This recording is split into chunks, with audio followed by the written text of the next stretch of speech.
This is Empowered Magazine Investigates. I'm your host, Anelia Sutton. Let's begin. Supreme Court weakens federal regulators by overturning Chevron decision. The Supreme Court has recently delivered a significant blow to federal regulatory power by overturning the Chevron decision, a landmark ruling from 1984 that instructed federal courts to defer to agencies' reasonable interpretations of ambiguous statutes. This decision, known as the Chevron two-step, allowed courts to first determine if a statute was ambiguous and then assess whether the agency's interpretation was reasonable. If the agency's interpretation fell within a permissible construction of the statute, courts were required to uphold it. In the original Chevron case, the Supreme Court ruled 6-0, with 3 justices recused, emphasizing that judges should maintain a limited, deferential role when evaluating agency actions.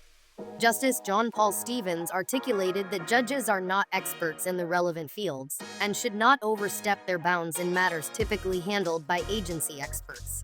Fast forward to today, the Supreme Court's conservative majority has overturned this 40-year precedent, which had facilitated federal regulation in areas such as environmental protection, public health, and workplace safety. The ruling represents a significant victory for business interests and a clear repudiation of what critics refer to as the administrative state. The court's decision was driven by a desire to limit the regulatory powers of federal agencies, a long-standing goal of conservative factions. Chief Justice John Roberts, writing for the majority, stated that federal judges must exercise their independent judgment regarding whether an agency has acted within its statutory authority. He argued that the previous deference to agencies undermined judicial responsibility.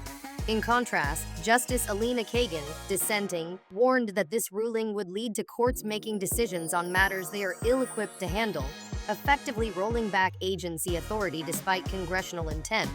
Justice 𝗖cie𝗽𝗍𝗆 called the decision yet another example of the court's resolve to roll back agency authority, despite congressional direction to the contrary. She further noted that the same lineup of justices stripped the Securities and Exchange Commission of a major tool used in fighting fraud. Justices Ketanji Brown Jackson and Sonia Sotomayor joined Justice 𝗖cie𝗽𝗍𝗆𝗏 in dissent. The case at hand involved challenges from Atlantic herring fishermen in New Jersey and Rhode Island against a fee requirement imposed by the National Marine Fisheries Service. Lower courts had upheld the regulation using the Chevron precedent, but the Supreme Court's ruling now opens the door for further challenges to existing regulations, potentially affecting billions of dollars in regulatory frameworks. The implications of this decision are profound, as it threatens the legitimacy of numerous regulations designed to protect public health, safety, and the environment. White House Press Secretary Karine Jean-Pierre criticized the ruling as a step backward, asserting that it empowers special interests to undermine essential protections. As federal agencies and the Justice Department begin to reassess their reliance on the Chevron doctrine, advocacy groups across various sectors, including environmental and civil rights organizations, have expressed deep concern over the ruling's potential to disrupt regulatory oversight. In summary, the Supreme Court's decision to overturn the Chevron ruling marks a pivotal shift in the balance of power between federal agencies and the judiciary, raising questions about the future of regulatory authority in the United States. The Supreme Court's decision to overturn the Chevron precedent has sparked intense debate and controversy. Critics argue that it undermines the ability of federal agencies to effectively regulate and protect the public interest, while proponents believe it restores the proper balance of power between the executive and judicial branches.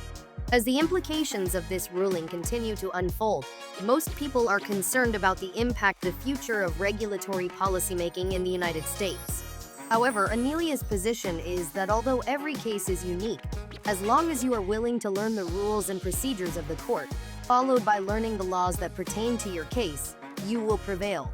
We will continue to monitor this developing story and provide updates as more information becomes available. What are your thoughts on this ruling? Do you support the changes it brings? Dear viewers and subscribers, you know as well as we do that the American justice system is damaged beyond repair and rotten to the core with corrupt cops, corrupt private attorneys, corrupt public defenders, corrupt prosecutors, corrupt judges, corrupt politicians who lie to get into office and lie to stay in office, And let's not forget about the countless government officials who are corrupt and serve no one but their own interests. All of these groups of officials have one thing in common, which is that they fail to serve and protect the very people they are supposed to serve and protect, because the entire system is corrupt from the top. That begins with the Department of Justice. That's why Anelia has dedicated herself to restoring justice by publishing daily content on social media. She is a passionate advocate for social justice and legal empowerment, who began her journey into legal research as a legal abuse survivor. Anelia is doing the work to get rid of an unfair and unjust system, but she can't do it alone. She needs your support now.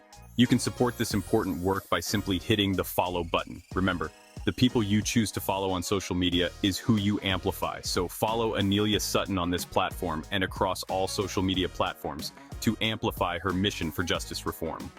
Next, you can support Anelia by giving a contribution for her justice reform initiatives on aneliasutton.com/now.